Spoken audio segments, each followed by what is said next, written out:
बस पाठी चुप कर बस हाँ एथर बस कांदनी ଏହି ଜଣେ ଠିକ୍ କହିଛନ୍ତି ଆଜ୍ଞା। ପିଲାମାନଙ୍କ ସହିତ ଗୋଟେ ଭଲ ସାଙ୍ଗ ହେଇକି ବ୍ୟବହାର କରନ୍ତୁ, ସେ ଆପଣଙ୍କର ସବୁ କଥା ମାନିବ ବା ଆପଣଙ୍କୁ ସବୁ କଥା ସେୟାର କରିବ। କିନ୍ତୁ ଆପଣ ଯଦି ତାକୁ ଡରେଇକି ଧମକେଇକି କୌଣସି କଥା ଆଦାୟ କରିବା ପାଇଁ ଚେଷ୍ଟା କରୁଛନ୍ତି ନା, ତ କେବେ ବି ଆପଣ ସଫଳ ହେଇପାରିବେନି। କାରଣ ଏଇଠି ଗୋଟେ ଛୋଟ ଉଦାହରଣ ମୁଁ ଦେଉଛି ଆପଣଙ୍କୁ। ମୁଁ ମୋ ପୁଅକୁ ଧମକେଇଲି, ଡରେଇଲି, ସେ 1 ରୁ ପୁରା 10 ପର୍ଯ୍ୟନ୍ତ ମନକୁ ମନ ଡାକି ଦେଉଛି। କିନ୍ତୁ ଏବେ ମୁଁ ତାକୁ ଡରେଇଲି, ଧମକେଇଲି ବୋଲିକି କିଛି ବି ଡାକିଲାନି। କିନ୍ତୁ ସେଇ ଜିନିଷ ମୁଁ ତାକୁ ଭଲ ପାଇବା ଦେଲି, କୋରରେ ବସେଇଲି, ବାପଲ ଧନଲ କହିକି ତାକୁ କହିଲି, ସେ ଛାଁକୁ ଛାଁ କେମିତି କଣ ମନକୁ ମନ 1 2 रेडी 3 स्टार्ट है 1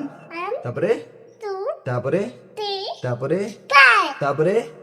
तापरे तापरे तापरे तापरे तापरे तापरे तापरे तापरे वेरी गुड 12 जाके डाकिला कंप्लीट कला 12 जाके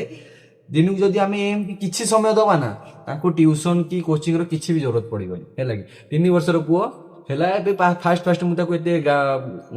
ଇଏ କରୁନଥିଲି ପ୍ରେସର ଦଉନଥିଲି କିନ୍ତୁ ଏବେ ମତେ ଲାଗିଲା ତାକୁ ଜଷ୍ଟ ପ୍ରେସର ନୁହଁ ବଟ୍ ତାକୁ ପ୍ୟାର ସେ ପାଠ ପଢିବା ପାଇଁ ଏକଦମ ନର୍ମାଲରେ ପାଠ ପଢାଏ ଯେମିତି ସିଏ ଲାଗିବ ତାକୁ ନାଇଁ ମୁଁ